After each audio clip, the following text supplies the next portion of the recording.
Bismillahirrahmanirrahim. Yang dimuliakan Allah, mari kita bersyukur pada Allah atas segala karunia-Nya. Salawat dan salam untuk Nabi kita Muhammad SAW. Bapak Ibu yang saya muliakan,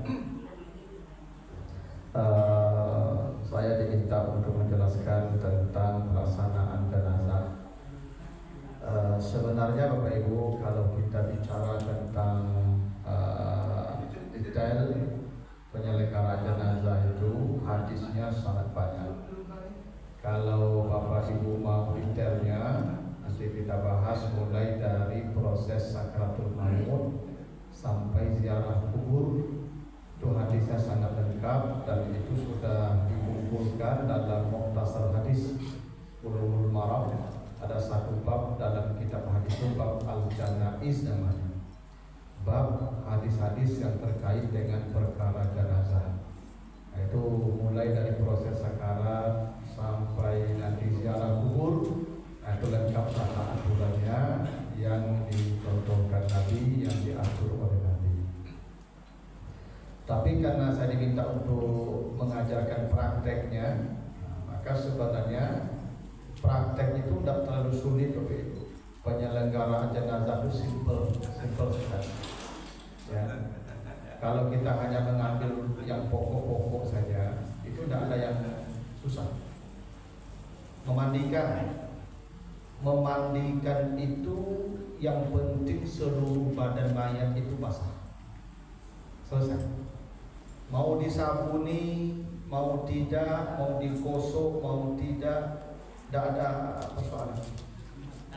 Karena prinsip mandi itu menyampaikan air ke seluruh badan. Sama ibu mandi junub. Jenazah itu junub tak junub, dia dihukum junub. Itu makanya dia wajib mandi. Jenazah itu statusnya junub, maka mandinya seperti mandi junub. Nah, mandi junub itu yang penting seluruh badan basah. Ibu tidak basah pun sah tak mandi junub? Sah. Ibu junub apa junub? Memandang sih kepada kayu itu, tidak samini. Itu kalau ada, boleh. Ya, tidak perlu berwudu lagi, karena berwudu itu sudah include pada mandi junub. Makanya dalam jenazah tidak perlu diwudukan. Dapat diwudukan karena pensucian itu dua. Kalau hadas kecil dia berwudu, kalau hadas besar dia mandi. Berarti kalau dia mandi, berarti sudah include di situ kesucian dalam hadas kecil. Yang besar saja sudah suci, apalagi yang kecil kan. Dan kalau ibu berhadas kecil berwudu, kalau berhadas besar mandi. Dua-duanya bersuci. Nah, kalau ibu sudah mandi sudah suci, boleh salat. Makanya habis mandi junub tidak usah berwudu lagi, langsung saja salat, tidak perlu berwudu. Karena sudah include pada mandi junub, kecuali mandi biasa. Kalau mandi biasa tidak berwudu, karena mandi biasa tidak ada niat. Mandi biasa ya cukup kebersihan. Karena begini Ibu, suci dan bersih itu beda. Jenazah itu dituntut suci, bukan bersih. Ibu salat dituntut suci, fattaharu namanya, bukan bersih.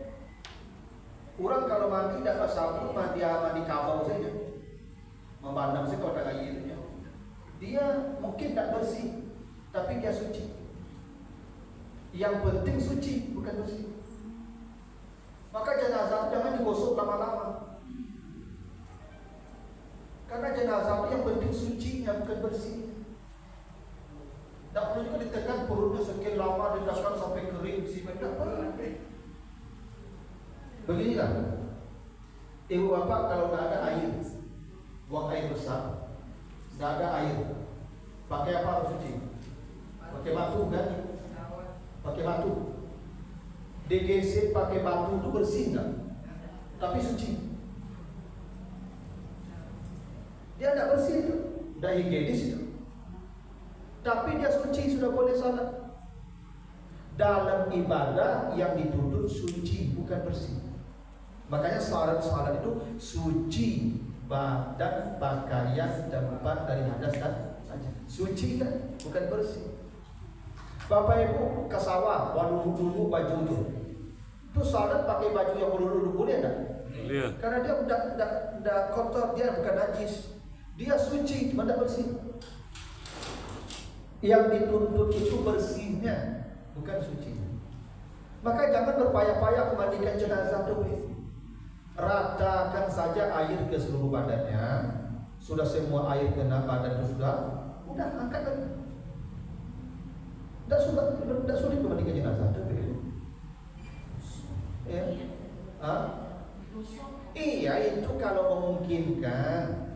Kalau jangan lelaki sakit bang, lelaki badannya itu ibu gosok atau lupa kulit.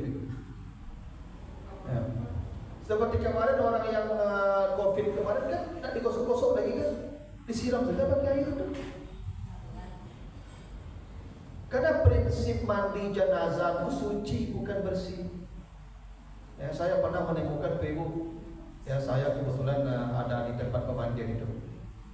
Itu sampai sekian lama perutnya tekan terus, keluar lagi tekan, keluar lagi, sampai sekian lama tak berhenti menekan perut. Saya bilang, Pak, apa kalau tekan perutnya terus dia akan keluar? Kenapa? Karena dubulnya sudah terbuka itu. Makanya di nanti di kampas di bawah pantai itu dikasih antisipasinya. Kalau apa tekan terus tak selesai mandinya nanti. Lagi menyiksa jenazah juga, terlalu lama, terlalu kasar kita kepadanya. Makanya tidak ada yang sulit. Memandikan jenazah itu tidak sulit. Pokoknya dari siram sudah, tidak buka baju, tidak baju, siram saja di baju-baju. Mengkafankan juga tidak sulit. Prinsip kafan itu menutup aurat. Yang penting auratnya tertutup. Makanya laki-laki boleh pakai baju kayak saya nih, boleh pakai baju begini saja kafannya. Dan itu pernah pada masa Nabi. Abdullah bin Ubay dikafankan dengan jubah Nabi. Ada seorang sahabat pergi umrah, jatuh dari kudanya, mati, dibungkus, dipakaikan kain ihramnya. Nah, dia pergi ihram. Kalau ihram kan 2 potong kan? Seperti apa dia pakai ihram, seperti itu dikuburkan. Yang penting dia masuk kubur itu tertutup auratnya. Tidak mesti juga 5 lapis, 3 lapis. Tidak mesti juga pakai pocong. Tidak mesti. Tidak mesti juga diikat. Tidak mesti. Ya karena kita ini karena tradisi saja. Kalau aturan hadisnya tidak seketat itu. Ibu bapak kalau misalnya nanti mau orang ini mati dikafankan dengan baju, boleh. Tidak mesti dengan kain yang tidak bertapi itu. Ya.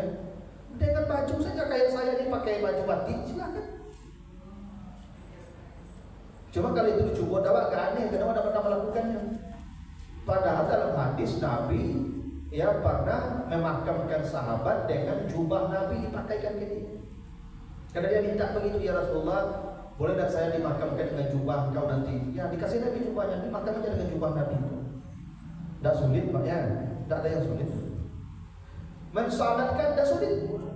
Allahu Akbar baca Fatihah, Allahu Akbar baca Allahumma salli ala Muhammad dulu ya. Allahumma salli ala Muhammad. Nah, dan tak ada banyak loh. Allahumma salli ala Muhammad titik. Allahu Akbar, Allahu maghfir lahu tu saja. Allahu maghfir lahu saja, kalau tak ada banyak Allahu maghfir lahu. Karena ya rukun tu mintakan ampun. Dan kampe Allahu maghfir lahu tu dia. Assalamualaikum dah. Tak payah solat jenazah tu apa. Apa payah sih? Ya rukun ya Pak. Ya nak. Menguburkan jenazah pokoknya dikali tanah. Mau pakai lahat, mau tidak pakai lahat tidak penting. Mau lahat ke bawah, mau lahat ke samping terserah. Lahat itu untuk antisipasi supaya kalau tanah jatuh tidak langsung menimpa badannya, itu tujuan lahat. Tidak wajib pakai lahat itu. Taruh saja di tanah itu timbul ambil-ambil. Sampai datang timbul badan itu jatuh tanah kasih. Selesai. Apa tidak ada yang susah Pak? Mengurus jenazah pun tidak susah, mudah urusannya. Nah, cuma tentu kalau ingin sempurna ada memang sunnah-sunnahnya. Jadi kalau ingin sempurna, nah kesempurnaan itu pahalanya untuk kita, bukan untuk orang mati. Kalau untuk kita sudah selesai urusan. Kalau untuk dia sudah selesai amalnya, itu memandikan jenazah pun untuk kita amalnya. Mensalatkan jenazah pun untuk kita itu. Bukan untuk yang mati. Untuk yang mati yang penting badannya basah, auratnya ditutup, lalu disalatkan, dimasukkan ke tanah, ditimbun, sudah selesai. Yang akan menolong orang mati itu hanya doa orang yang salat tadi. Makanya kata Nabi, kalau ada orang mati disalatkan oleh 40 orang, maka diamankan dari azab kubur sampai hari kiamat. Nah, itu yang menolong itu. Kalau ini orang mati disalatkan 40 orang, itu makanya salat jenazah itu kalau bisa jangan kurang 40. Makanya begini, boleh jadi nanti warga kita meninggal dibawa ke kampung halaman langsung ya, maka salat gaib kita di sini. Ini tradisi kita yang jarang nih Pak. Karena salat jenazah itu tidak mesti berhadapan dengan jenazah itu. Kalau kita tidak punya kesempatan untuk melayat dia, salat ke tempat yang mungkin terlalu jauh, kita boleh salat gaib. Yang penting kata Nabi, kalau dia disalatkan 40 orang ya, kalau 40 orang mensalatkan dia, maka aman dari azab kubur sampai hari kiamat. Ma min muslimin yamutu qama alaihi arba'una rajulan la yusyrikuna billah illa waqahu Allah min fitnatil qabri. Begitu kata Nabi dalam hadis sahih Muslim. Kalau ada orang beriman mati dia, didoakan, disalatkan 40 orang, maka diamankan Allah sampai hari kiamat dari azab kubur. Makanya nanti ya kalau ada teman saudara bisa dia meninggal di Jakarta, ibu bapak salat di sini. Nabi pernah melakukan itu ketika Raja Najasyi meninggal dunia di Ethiopia. Jarak Ethiopia Madinah jauh dulu, ya berminggu-minggu untuk perjalanannya. Dapat kabar Nabi, tentu kabar diterima Nabi. Tak mungkin hari kematiannya. Karena udah ada HP, tidak ada TV. Tentu orang berjalan dulu dari Ethiopia ke Madinah baru tahu kalau ada orang mati di Ethiopia, ada begitu Pak. Nabi begitu mendengar kabar kematian Raja Najasyi, itu sudah berlalu mungkin sekian hari dari kematiannya. Nabi panggil semua sahabat datang ke Masjid Nabawi dan Nabi salat gaib. Walaupun kematiannya sudah beberapa hari berlalu. Ya, karena salat gaib ini memang tidak mesti di hari kematiannya. Tidak mesti di saat jenazah masih di atas tanah. Boleh jadi ketika jenazah sudah dibenamkan, sudah beberapa hari baru kita tahu kabar kematiannya, kita salat. Bahkan Bapak Ibu kalau tidak bisa salat berjamaah sendiri. Nah, salat jenazah itu kan fardu kifayah. Fardu kifayah itu kan tidak mesti berjamaah. Saya baca salam, boleh tidak satu orang menjawab? Ya, ada masalah selesai, namanya fardu kifayah. Ya. Nanti kalau misalnya saya meninggal dunia dibawa ke kampung halaman, Bapak Ibu tidak bisa melihat saya, Bapak di rumah salat jenazah, doakan saya, salat gaib namanya. Yang penting dihitung Allah 40 orang yang mensalatkan kita. Apakah salatnya di dekat jenazah, apakah di jauh dari tempat lain, yang penting ada orang mensalatkan dia 40 orang. Dulu ada kesalahan kita waktu Covid, ya. Jadi orang mati bukan disalatkan oleh petugas saja, kadang 2 orang, kadang 1 orang yang mensalatkannya. Kenapa kita tidak salat jenazah di rumah masing-masing salat gaib? Untuk membantu dia sampai jumlahnya 40 orang yang mensalatkan dia. Nah, gitu. Nah, jadi ini penting. Jadi persoalan jenazah itu tidak rumit, tidak sulit. Cuma kalau kita ingin lebih sempurnanya, karena ini ibadah namanya, dan ibadah itu untuk kita. Siapa yang memandikan jenazah, kata Nabi, dapat pahala 1 qirat. Yang 1 qirat itu sebesar gunung Uhud. Jadi kan? Padahal untuk kita kan. Siapa yang mensalatkan jenazah dapat 2 qirat. Tak begitu? 2 kali mungkin Uhud. Untuk siapa? Untuk kita. Makanya kalau ingin sempurna mandi jenazah itu pelaksanaannya memang banyak ya betul-betulnya dari Nabi. Tapi prinsipnya mudah. Nah begini Ibu ya.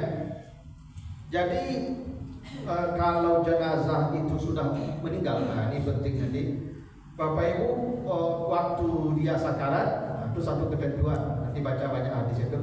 Jangan orang ini mati tanpa tuntunan. Sudah boleh.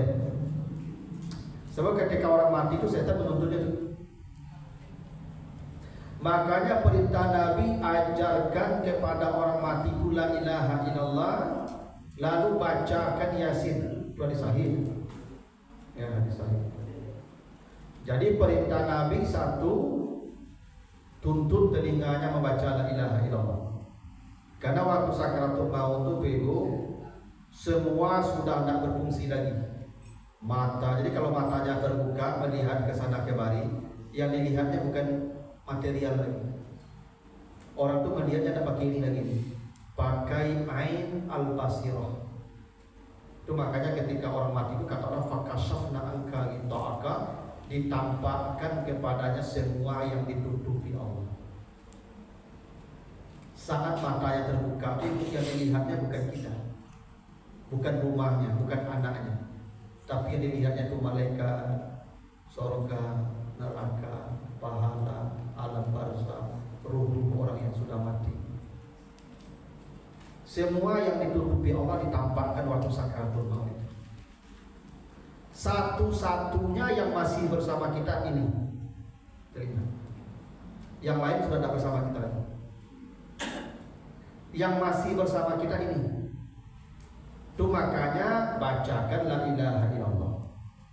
Karena jaminannya kata Nabi, "Maka akhiru kalamihi la ilaha illallah dakhala jannah." Yang akhir kalamnya la ilaha illallah pasti masuk surga.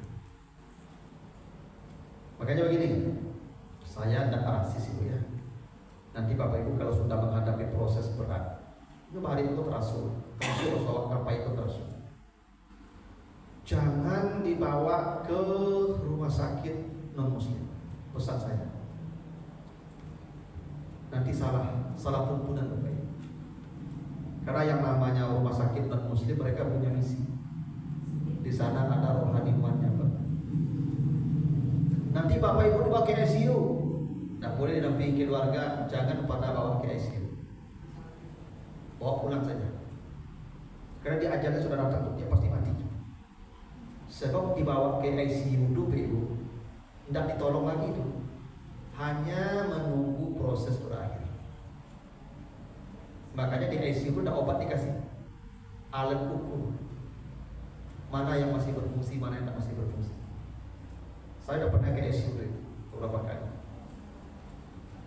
Di ICU itu Ibu saya pernah dulu kawan orang tuanya sakarat, dibawa ke ICU di Siti Rahmah. Saya temui dokternya, "Dok, boleh tidak saya menemani ke dalam?" "Silakan Pak." Saya masuk dalam, saya temani di dalam. Dan dokter tak ada berbuat, dia duduk pas lalu lihat dia udah mati dunia. Tidak ada tolong. Karena dokter itu Ibu, dia tidak tahu orang kalau kesadarannya di bawah sekian itu mati itu. Makanya dibawa ke ICU itu SOP, bukan pertolongan, SOP. Makanya yang masuk ICU rata-rata mati keluar. Karena SOP-nya begitu. Saya punya guru bahasa Arab. Dia meninggal di rumah sakit Semen Padang. Waktu dia sudah mau sakarat, dia tahu bahwa dia beliau akan mati tahu beliau. Lalu kata beliau, "Jangan saya dibawa ke ICU ya." Bawa dokter, datang dokter tunggu. Kita bawa beliau. Beliau masih apa? Masih belum belum sakarat itu. Kata beliau, "Jangan saya bawa ke ruangan ICU, bawa saya ke sini saja." Kata beliau ke dokter, "Diizinkan saya meninggal di kamar ini." Kata beliau ke anak cucu beliau, ke keluarga beliau, "Jangan tinggalkan saya. Nanti kalau sempat hilang kesadaran saya, tolong tuntun la ilaha illallah, bacakan Yasin." Betul Ibu, dituntun sampai nafas terakhir beliau. Itu mati yang indah. Kalau gue buat pakai ICU, gue surat dalam tubuh gue dikawani orang, gue setan menyusun apa dulu. Karena ketika sakaratul maut setan puncaknya itu, puncak setan menggugurkan iman kita di situ. Karena waktu sakratul maut itu puncak sakit, puncak haus. Kata Nabi, kalau diminum semua air yang di atas bumi tidak cukup menghilangkan dahaga sakratul maut. Dan setan akan datang menawarkan ini macam-macam, karena kita sudah tidak melihat yang material lagi. Nah, kalau mengambil saja sedikit ikut petunjuk setan, sudah selesai, iman kita tercabut. Karena waktu akan mati itu dua dicabut, satu nyawa malaikat maut, dua iman setan dicabut. Itu makanya Nabi Isa, nanti baca di surat Maryam 33, apa doa Nabi Isa itu? Ya Allah, selamatkan saya di hari lahir, di hari mati, dan di hari berbangkit. Tadi ya, salamun alayya yauma wulidtu wa yauma amutu wa yauma ub'atsu hayya. Ya Allah, selamatkan saya di hari saya lahir, di hari saya mati, di hari saya dibangkitkan nanti. Karena di 3 hari ini setan mendatangi semua orang. Di hari lahir setan mendatangi kita, makanya kata Nabi, setiap bayi menangis, tangisan bayi itu karena tusukan setan. Nabi begitu. Siyahul maulud hina yaqa nas'atun minasyaitan. Teriakan tangisan bayi ketika lahir itu karena tusukan setan. Karena Bapak Ibu lahir bawa tauhid. Ketika waktu dilahirkan berjanji dengan Allah itu, alastu birabbikum, saya Tuhanmu. Qalu bala syahidna, saya bersaksi engkau Tuhan saya. Berarti semua lahir bertauhid. Semua yang lahir bertauhid. Bertauhid akhirnya. Di hari lahir itu setan akan mencabut itu. Maka setelah lahir banyak yang kafir banyak. Padahal semua orang lahirnya bertauhid. Yang kita selamat di hari lahir itu beriman, kita tidak jadi setan mencabut tauhid kita, selamatlah kita. Nah, yang dicabut kedua kalau selamat di hari lahir, di hari mati. Maka banyak orang mati tidak bawa iman. Makanya Nabi Isa berdoa di surat Maryam tadi ayat 33 ini, ya Allah, selamatkan saya di hari mati saya. Di hari mati, tolong selamatkan saya. Karena setan akan sekuat tenaga menarik iman kita. Nah, cara menolongnya, bacakan la ilaha illallah agar setan tak mencabut tauhidnya, dan bacakan Yasin, karena baca Yasin itu kata Nabi mempermudah proses mati. Jadi baca Yasin itu bukan mempercepat mati. Jangan berkira dibaca Yasin capek matinya, tidak ada urusan. Mati sesuai ajal, tidak bisa maju, tidak bisa mundur. Ya, tidak bisa maju, tidak bisa mundur. Itu sifatnya ajal. Ya. Tapi proses yang berat bisa terasa ringan dengan bacaan Yasin. Itu makanya orang mati itu tidak boleh ditinggalkan sendiri. Tidak boleh, Pak. Kita tolong dia. Satu, pertolongan mempertahankan iman. Dua, pertolongan ya mempermudah proses sakarat. Karena begini, setan itu kalau dibacakan Al-Quran dia lari. Lari dia tuh Pak, setan itu. Itu makanya kata Nabi, bacalah Al-Baqarah di rumahmu. Karena rumah yang dibacakan Al-Baqarah tidak dimasuki setan, tak begitu. Berarti setan takut Pak dengan Al-Quran. Siapa yang baca ayat kursi menjelang tidur, setan tak akan mendekat sampai pagi. Berarti setan takut dengan Al-Quran, tak begitu prinsipnya. Makanya orang sakratul maut bacakan Al-Quran. Karena dengan bacaan Al-Quran itu setan lari. Begitu setan lari, prosesnya menjadi mudah. Karena yang mempersulit mati itu setan. Itu makanya tadi prinsipnya kita minta, ya Allah, selamatkan saya di hari mati saya. Itu hari berat. Karena kiamat bagi kita sendiri. Dan setan berjuang sekuat tenaga, itu puncaknya. Puncaknya setan. Setan itu tidak akan berhenti. Makanya apa permintaan setan kepada Allah? Anzirni ila yaumi yub'atsun. Beri saya izin menggelincirkan manusia dari jalanmu sampai hari berbangkit. Bukan sampai mati, Pak. Sampai hari berbangkit minta setan. Kata Allah, ila yaumil waqtil ma'lum, engkau saya kasih waktu menggelincirkan manusia sampai kiamat. Berarti setan tidak akan diam Pak sampai nafas terakhir kita. Justru itulah puncaknya dia mencabut iman kita. Nah, makanya ya saya pesankan nanti itu, satu, waktu sakarat jangan dibawa ke rumah sakit yang tidak Islam. Yang kedua, bawa ke ICU jangan sampai dari demani di sana, demani. Kalau nak mati di rumah saja, hanya akan mati saja.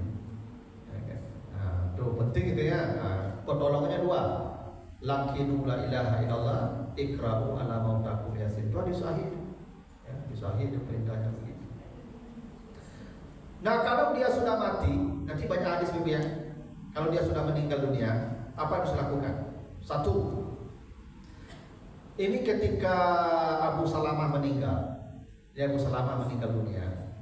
Karena Abu Salamah itu meninggalnya setelah perang Badar. Jadi Abu Salamah ini baru dapat luka-luka berat di perang Badar. Tapi meninggalnya di medan perang, sudah di rumah. Zaman dulu kan tidak ada transfusi darah seperti sekarang Pak ya. Jadi kalau darah sudah terlalu banyak keluar pasti mati nanti. Akhirnya Abu Salamah meninggal 2 hari setelah perang Badar, meninggal di rumahnya di kamarnya. Maka Nabi dan sahabat datang. Maka Nabi buka wajah Abu Salamah, dibuka.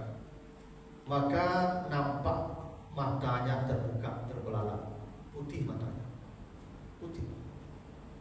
Oleh Nabi ditutup matanya. Fa'al-matahu, Nabi duduk. Dan sahabat bisik-bisik sahabat. Sahabatlah jawab, "La yang mana?" Belalak matanya, itu bahasa awalnya ya. Ya sepanganan itu sampai Nabi lalu sahabat jawab apa? "La yang mana Abu Salamah?" Apa kata Nabi? La tasubbu amwatakum. Jangan kalian berkata yang tidak baik tentang orang-orang mati. Ya. Maka Nabi doakan dia, Allahumma firli Abi Salamah warfa' darajatahu fil mahdi. Nabi tutup wajahnya, Nabi tutup matanya. Kata Nabi, sebutlah kebaikan orang yang mati ini. Fa innal malaikata tu'min ma taqulun, karena para malaikat mengaminkan ucapan baik kalian tentang dia. Itu hadis sahih Muslim. Jadi kalau Bapak Ibu orangnya mati nanti, satu, kalau kita datang melayat, buka wajahnya. Itu ada. Lihat wajah dia. Jangan dapat bila orang mati ngotak di tenda sama-sama. Iya, banyak apa-apa nampak dapat itu sampai tenda aja itu ngotak rokok sama-sama. Apa kalau melayat jenazah masuk buka wajahnya? Lihat. Karena kata Nabi wa kafa bil mauti wa iza. Pelajaran yang paling hebat di atas muka bumi ini untuk menyadarkan manusia kematian. Cukup melihat orang mati itu pelajaran kata Nabi. Tak perlu lagi taklim, tak perlu lagi ceramah, pengajian tak perlu. Karena yang dilihat mata ini berpengaruh ke sini daripada yang mendengar telinganya. Kalau yang kau sampaikan kini kau ikut apa itu? Kalau ibu ingin dapat pelajaran, ingin lunak hati, cari wajah orang mati itu. Tadi masih galak jawab, tadi masih senyum jawab. Sahabatnya pada ikut. Itu yang dibaca Nabi tadi. Allahumma firli, sebut namanya. Ibu bapak kalau saya meninggal, datang melayat jenazah saya, Allahumma firli Ustaz Sofyan, sebut nama saya. Allahumma firli fulana, sebut nama dia. Warfa' darajatahu fil mahdiyin, warfa' darajatahu fil mahdiyin, tolong tinggikan derajatnya di alam barzah dan alam akhir. Itu doanya. Allahumma firli fulan warfa' darajatahu fil mahdiyin. Nah, itu doanya tuh.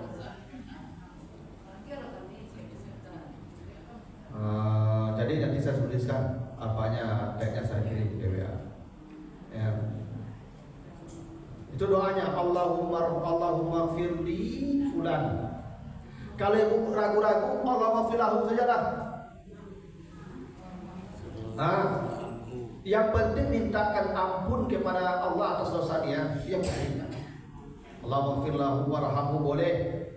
Cuma kalau yang dibaca Nabi, Allahumma firli fulan, bersabit namanya, Allahumma firli Abi Salamah, warfa' darajatahu fil mahdiin.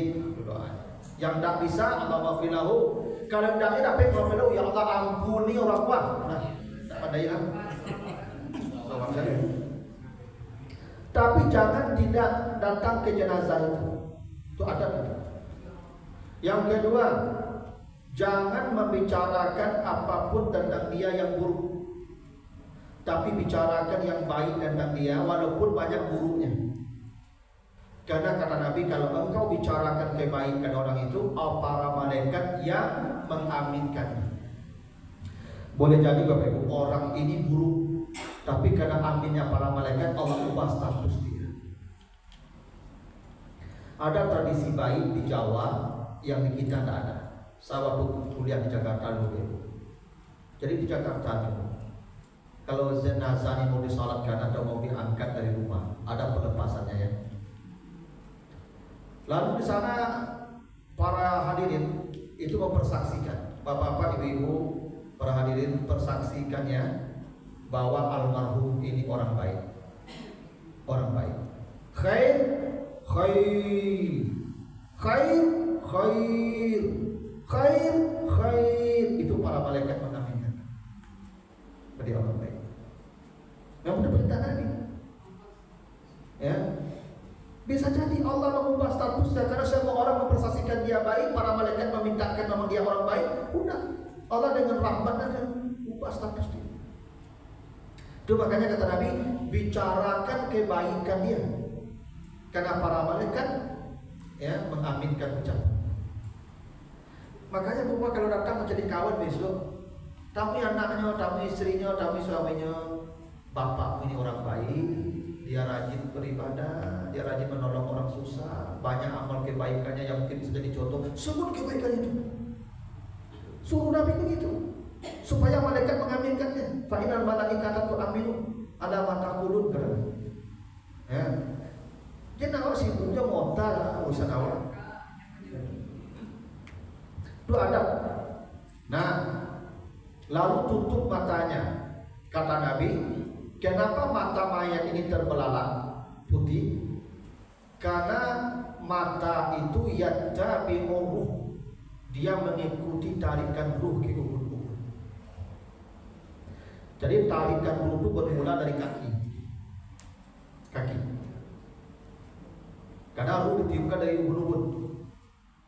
Tarikan terakhir di sini juga karena la nasfa'am bin nasiyah. Betul? Kami akan tarik dari ubun-ubun. Ubun-ubun. Makanya mati itu terasa dari kaki ibu. Kalau lah dingin kaki ibu udah lalinya, itulah mulai. So kaki ibu. Kalau le anginnya lah mau. Kalau terasa dingin kaki itu lah. Saya sering melepas orang mati itu ibu ya.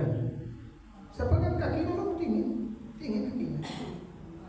Ya. Karena itu mulai itu kaki proses sekarang itu. Nanti udah tidak berdenyut lagi tuh. Ya. Tapi kadang dia sudah masih sadar, kadang tidak sadar. Nah kalau dia masih sadar, tutup terus. Karena Nabi Muhammad itu tidak hilang kesadaran sampai hembusan terakhir. Jadi Nabi Muhammad itu tidak ada hilang kesadaran mati. Sampai nafas terakhir beliau masih berkata umatku. Ar-Rafiqul A'la. Dia masih sadar. Maka menjelang nafas beliau sampai ke tenggorokan, beliau minta Aisyah tolong disiwakkan saya. Maka diambillah siwaknya Muhammad bin Abi Bakar, saudara Aisyah. Lalu disiwakkan. Ini sunnah nih ibu ya. Ternyata siwak itu sunnah menjelang mati. Itu hadis sahih. Karena siwak menyiwakkan orang sakarat itu mempermudah matinya. Siwak. Jadi menjelang dia menghadapi sakarat itu siwakkan. Itu Nabi minta disiwakkan ke Aisyah, tolong siwakkan. Makanya kata Aisyah, waktu Nabi meninggal dunia, air ludah saya dan ludah beliau bersatu. Kenapa? Karena Nabi Aisyah menggigit dulu. Siwak itu kena kasar gigit Aisyah. Tadi gigit dulu siwak itu supaya lembut dia ujungnya itu. Baru digosokkan ke mulut Nabi. Makanya kata Aisyah, air liur saya dan Nabi itu bersatu saat meninggal. Kena siwak tadi. Nah, jadi siwak itu sunnah ketika mati itu. Jadi bapak siap-siaplah siwak. Terutama yang lah pensiun. Kalau nampak agak sasak mau apa itu siwak juga. Ya, kalau agak sasak mau apa itu siwak juga. Ya. Tapi bukan menyuruhnya capek mati itu, mempermudah proses. Ya toh. Nah kata Nabi, ruh itu terus ke atas. Makanya katalah hatta iza balagatil hulqum, ketika nyawa sudah sampai ke tenggorokan. Kan itu kan bahasanya. Wa antum hina izin tanzurun, engkau lihat dia menggerakkan nyawa, kan kata Allah. Wa nahnu aqrabu ilaihi minkum walakin la tubsirun. Ada para malaikat yang sedang bekerja, yang jaraknya lebih dekat dari kamu yang duduk kepada dia, tapi kamu tidak melihat mereka. Ini dah kenapa itu kan? Di surat Al-Waqiah ya.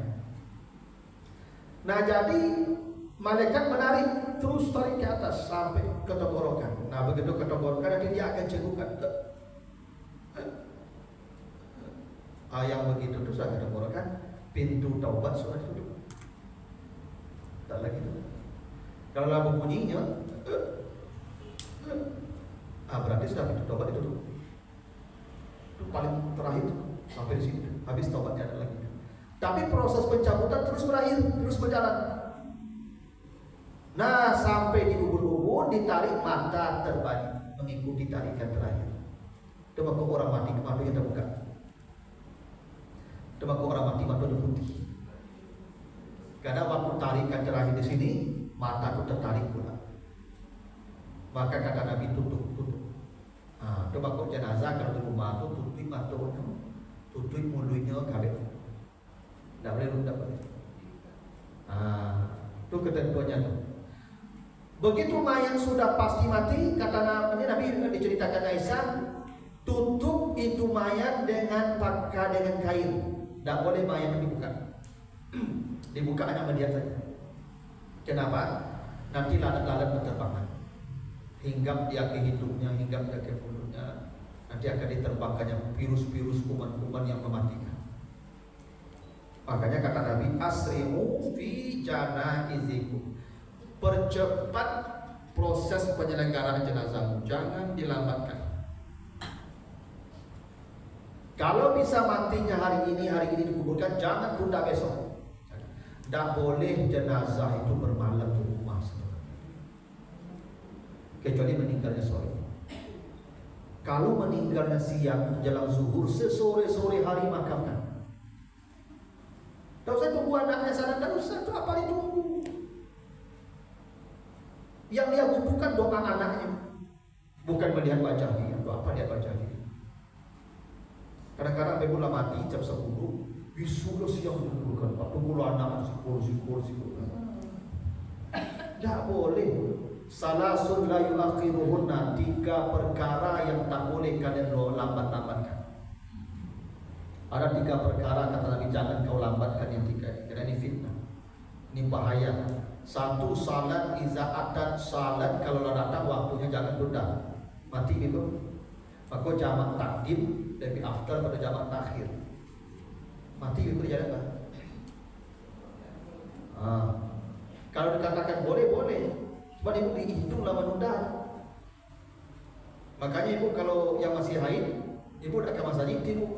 Dah datang waktu sudah ibu tunda, haid ibu nggak masalah. Dihitung meninggalkan sholat sengaja.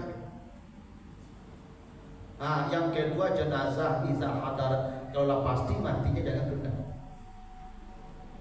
Nah yang ketiga, awal ayyimu iza wajadat, umat janda atau duda kalau sudah menemukan pasang yang cocok, jangan ditunda. Ini penting nih Pak. Pak RW, Pak RT.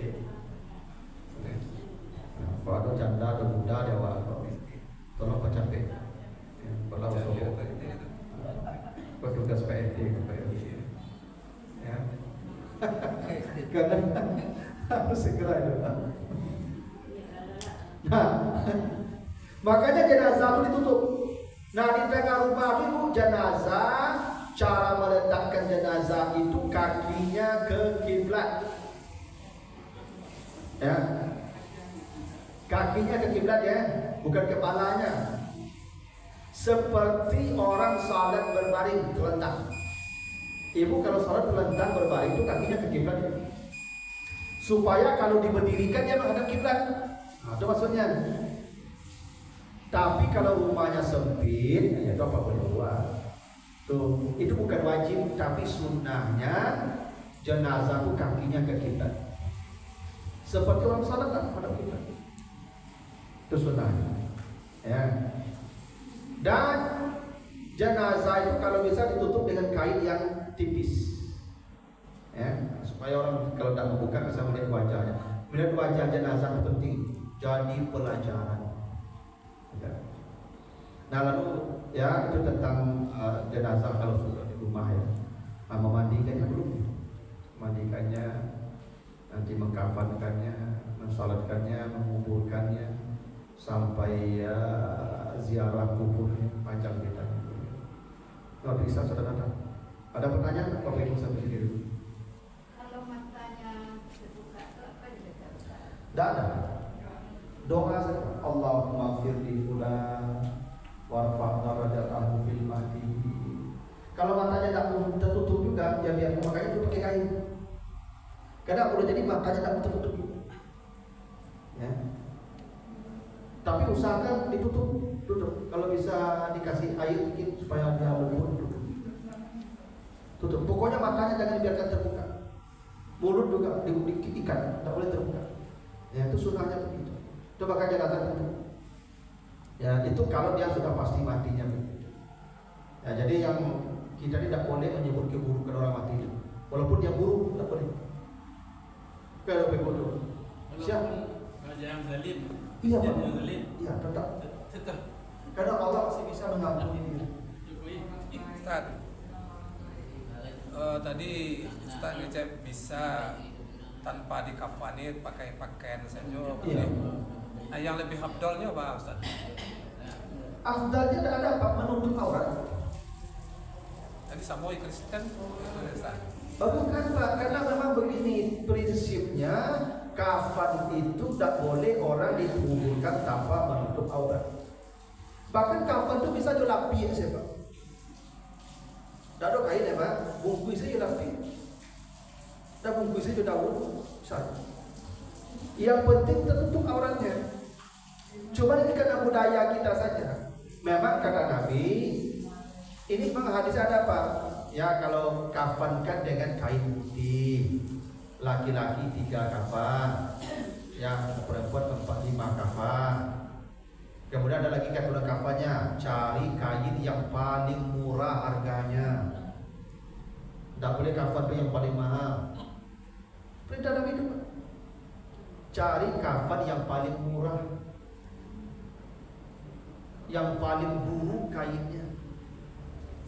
Cari kain yang seburuk-buruk kain itu jadi kafan. La tughali fil kafan kata Nabi. Jangan cari kafan yang mahal. Cari kafan yang paling mudah rusak, yang paling mudah sobek. Ibu bapak siang malam mengumpulkan harta, kita disuruh pakaikan baju yang paling buruk di muka bumi. Sudahkah boleh Ustaz? Memandikan tadi kan asal basah, bisa. Ya. Ini kebanyakan kan disabuni Ustaz, di lap bersih-bersih seperti lebih kan pada orang mandi kan. Itu kesempurnaan namanya. Tuntutan minimal basah. Sama juga bapak mandi junub. Apa tidak basah pun bisa tidak mandi junub? Ya bisa. Tidak mau gosok-gosok mandi junub boleh tidak? Apa memandang sih kan buka pada airnya? Oh. Coba kalau yang sempurna itu pakai sampo, pakai sabun, pakai deterjen macam-macam. supaya wangi, supaya bersih, kan itu kesempurnaan saja dong Pak.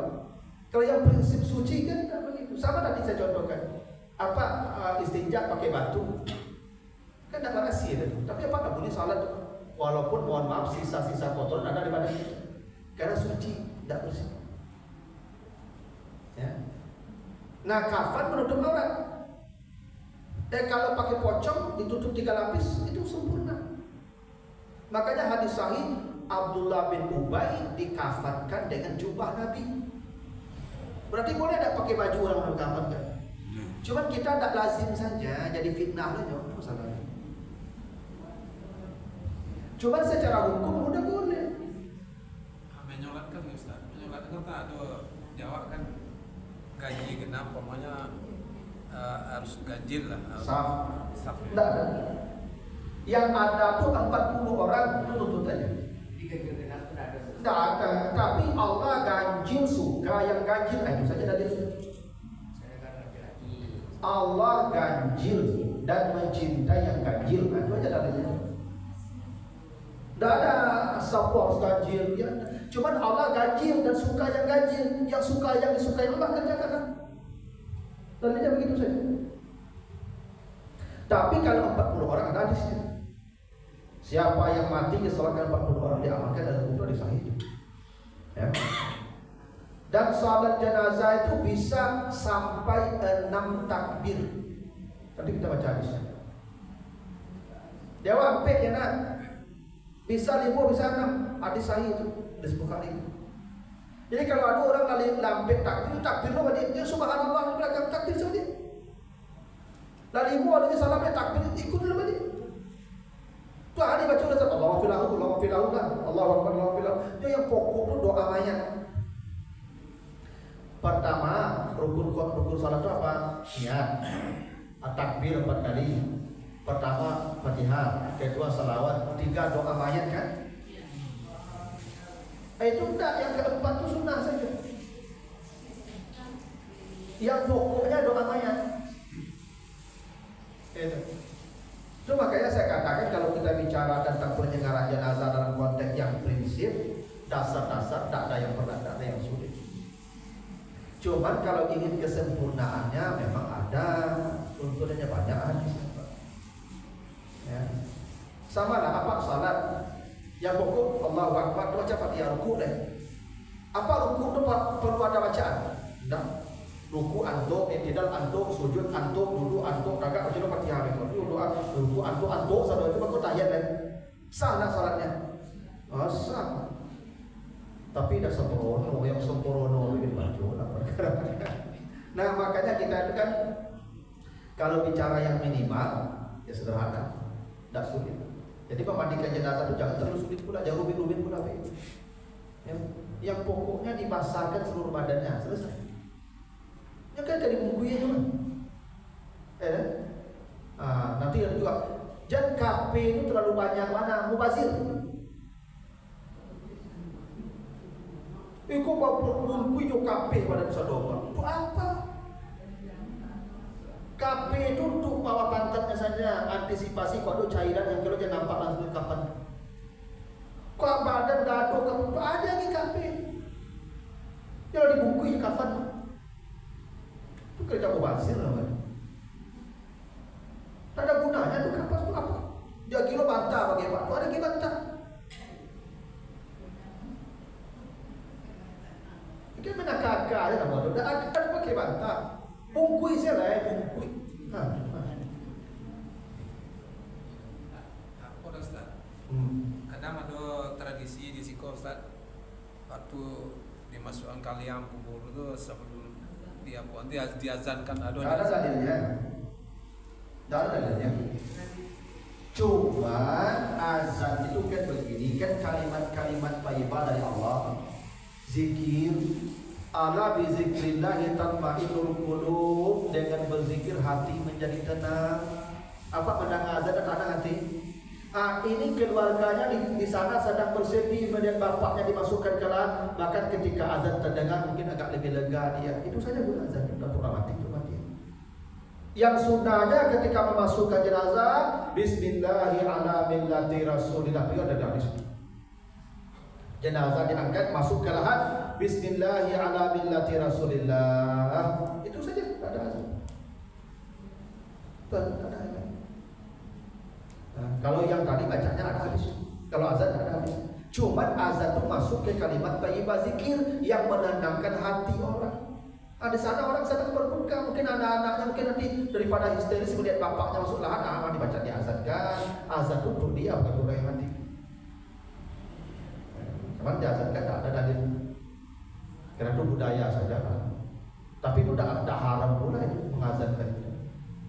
Ya kan?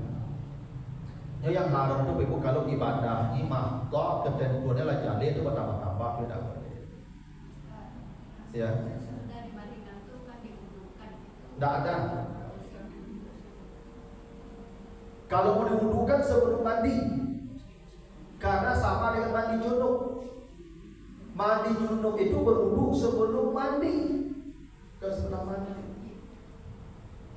Sunnahnya setiap kita mau mandi junub berwudu dulu, baru mandi junub. Tidak setelah mandi junub berwudu dulu, karena setelah mandi junub langsung salat. Nah jenazah itu tidak perlu diwudukan, yang perlu dia suci. Mandi itulah bersuci dia. Kau ada orang jenazah dia berwudu, apa tahu wudunya apa tahu wudu. Waktu wudu itu orang mau salat dia. Ya tidak ada lagi urusan dengan ibadah. Tidak perlu diwudukan. Tidak perlu Pak. Kalau mau ya silakan lah. Tidak dilarang pula. Cuma tuntutan wudu tidak ada lagi setelah mandi. Ya itu karena kita terbiasa saja. Itu karena tidak belajar, karena diakal-akali saja nampak begitu orang begitu. Makanya baca hadisnya ya, tentang perkara jenazah itu. Gitu. Makanya jangan kaget nanti kalau ketemu orang memakaikan baju yang berjahit seperti kita ini untuk orang mati. Jangan kaget pula. Sahabat orang bilang tidak dalilnya ada hadis sahih hadis. Cuma karena kita tidak biasa saja, mungkin jadi heboh pula orang itu. Sebenarnya tidak ada masalah. Hadisnya sahih. Dua sahabat, yang satu dengan pakaian ihramnya tanpa pocong, dilipat saja pakaian di badannya. Yang satu dengan jubah Nabi.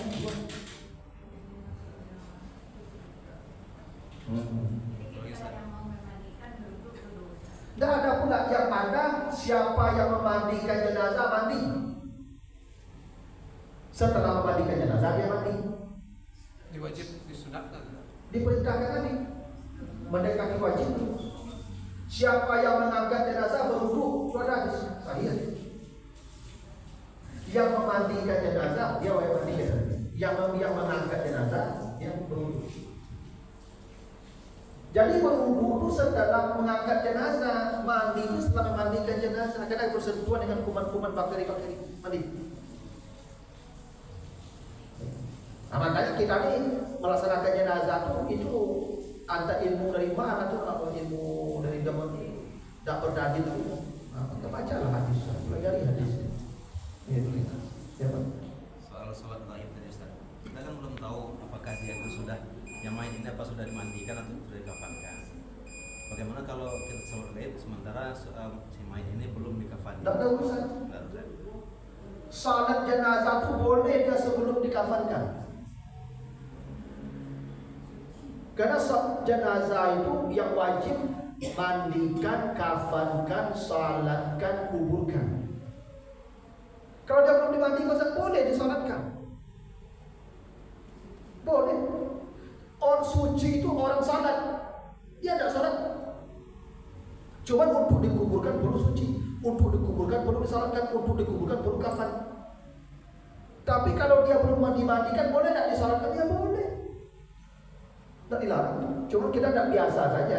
Biasanya mandikan dulu, kafan dulu, baru salatkan, gitu kan? Jenazah itu tidak perlu dibersihkan, perlu disalatkan. Bahkan begini, saya meninggal pagi ini langsung dibawa ke kampung halaman, belum dimandikan. Apa boleh sholat jenazah saya? Boleh sholat gaib di sini, walaupun saya belum dimandikan. Tidak ada batasan. Yang tak boleh itu jenazah dikuburkan tanpa disalatkan, tanpa dikafankan, tanpa dimandikan. Itu tidak boleh. Tapi kalau dia belum dimandikan, disalatkan, ya boleh. Tidak dilarang. Cuma tata urutnya yang paling afdal itu mandikan dulu, kafankan dulu, baru salatkan, langsung kuburkan. Nah, yang bagus. Kalau saya Ustaz, Nah, kalau di Siko kadang-kadang kan sebelum pelaksanaan penguburan atau tadi itu kan ada acara adat dulu. Itu dibolehkan atau apa Ustaz? ada urusan adat apa urusannya? Jenazah itu kalau mati segerakan, dan banyak cerita lah.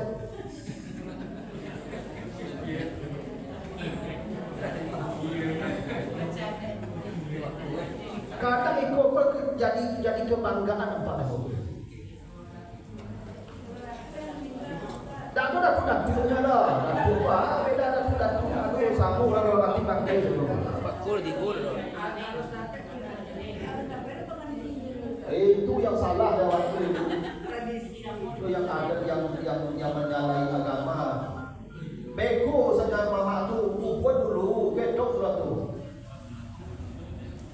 Apa masalahnya dikubur itu apa masalahnya? Memangnya bangkai kau kalau waktu musyawarah apa nanti satu orang juga ngecek kau. Satu orang usul, satu orang itu jadinya. Itu kebanggaan yang tak berdasar sendiri.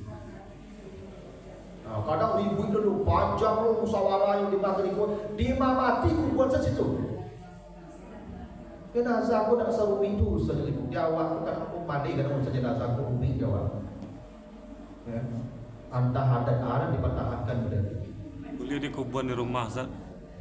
Nabi itu mati di kamar Aisyah, dikuburkan dalam kamar Aisyah. Ibu kalau pergi ke Madinah Masjid Nabawi itu makam Nabi itu kamar Aisyah. Tak diangkat ke kamar jenazah Nabi, kalau di kamar itu dibuat. Karena juga pasan Ustaz ke anaknya kan. Pasan ke anaknya kan kalau meninggal nanti kubur di kampungnya. Tidak usah dia mati kubur terus itu kan. Wasiat itu dua saja yang wajib dipenuhi. Kalau harta dia berwasiat dia. Yang kedua agama. Kalau mati ama besok tolong sedekahkan pinjam sedikit ke masjid musala, dia wajib. Kalau ama meninggal besok kalian baca Qurannya wajib tunaikan. Tapi kalau yang tadi tak Oman kubur pun nusa orang tinggal. Ya kalau yang pikir orang punya bulan kau dapat. Wah, nusa orang mati kan nusa orang tinggal. Ada bagai macam-macam pasal itu. Ada apa-apa aku pasal ke isteri bagai. Jadi lelaki kau sudah dan mati dah, lelaki dah. Kalau di pasal tak mati pun dagang lelaki. Begitu. Kalau bagai ini dari alam barzah di bulan kau ini dah ada orang mati tu ada semua tak payah itu maksudnya. Ibu pada suami pasal betul dia carilah gantinya. Apa Ustaz? Berdoa setelah solat yang afdalnya atau berdoa yang di kuburan? Kalau salat sudah dikur doa di sana. Setelah salam boleh diangkat. Kalau mau ditambah doa, doalah sebanyak-banyaknya. Bapak Ibu begini. Kalau nanti ada kawan terlambat, ya ada terlambat, kawan sudah sembahyang jenazah, jangan angkat jenazah. Akhirnya kesempatan salat jenazah dulu. Salat jenazah tu, ini aku mati di komplek aku, disolatkan di komplek aku. Tu aku dibawa ke kampus. Solatkan di kampus, bawa ke kampung, solatkan di kampung boleh. Masalah jenazah itu tidak mesti sekali salat. Sama doa, apa bedanya? Ada yang ekstrim, ada yang sudah doa, sudah salat, assalamualaikum. Itu orang kapan doa, pakai jana ada doa lagi, sudah pakai saja. Masya Allah, apa aja doa di orang ramai yang tagahan, ada apa? Kadang nyo merasuk, nyo lah beraja doa kamu. Nyo mendapatkan dari agama orang. Kalau lama doa, salat sudah selesai dah.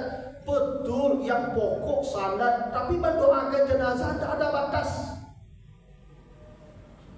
Tidak ada batas mendoakan jenazah itu. Semakin banyak orang mendoakannya, semakin baiklah untuk dia. Ada itu, tidak boleh apanya itu aneh sudah semayang. Tidak pernah di kerajaan Nabi kalau tidak pernah di kerajaan Nabi tidak boleh dah. Kalau tak pernah di kerajaan Nabi dah budi payah lah mau apa itu. Nabi pernah nak bagi zakat fitrah pakai mari pakai piti. Pernah tak? Enggak, Nabi pakai zakat fitrahnya pakai korma, pakai gandum. Yang mari piti kan pernah di kerajaan Nabi ya. Itu kan kalau kerajaan bukan begitu cara berdalil Pak. Yang ada di kerajaan Nabi di kerajaan tak boleh itu tu. Ya. Ambo ada masyarakat kata Ambo. Waktu jenazah di masalah kubur, anaknya Pak Zan di dalam kubur. Ada tu. Tidak ada dalilnya. Kalau dia mau silakan daripada hari-hari orang ucap jenazah. Lebih lancar lah azan kalau orang luapan kesedihan itu dengan azan bagus kan? Daripada meratap itu menyiksa orang mati juga. Gitu. Tidak masalah. Karena itu bukan ibadah mahdoh yang tak boleh itu salat ditambah-tambah karena sudah jelas final. Mulai dari takbir sampai salam tidak boleh ada tambahan. Tapi yang di luar itu boleh. Ibu sudah assalamualaikum, boleh tidak salam juga? Sudah assalamualaikum warahmatullahi wabarakatuh. Boleh tak? Boleh. Kan dah selesai salat. Kan salat dari takbir sampai salam kan? Berarti yang sudah salam tidak salam lagi itu. Yang baru salam kan? Ibu, bapak kalau sudah salam itu sudah assalamualaikum itu boleh tak main macam apa? Macam apa itu boleh lagi salam. Kan selesai. Yang tak boleh itu udah salat Allah, baru datang kawan. Itu dari bid'ah. Memang tak begitu berdalil dalam agama itu. Nah, tapi itulah itu dulu Ibu ya tentang sampai kita bicara tentang jenazah di rumah ya. Nanti kita akan lihat pula bagaimana kedua jenazah kalau dimandikan airnya bagaimana sempurnanya ya. Kita bicara sempurnanya ya. Kalau bicara yang pokok sudah selesai. Tidak perlu. Gitu. Kalau sempurnanya memang ada hadis hadis. Betul dulu Bapak Ibu, mudah-mudahan ada manfaatnya. Betul doa kafarat subhanallah wa bihamdika, asyhadu an la ilaha illa anta, astaghfiruka wa atubu ilaika. Wassalamualaikum warahmatullahi wabarakatuh. Waalaikumsalam warahmatullahi wabarakatuh.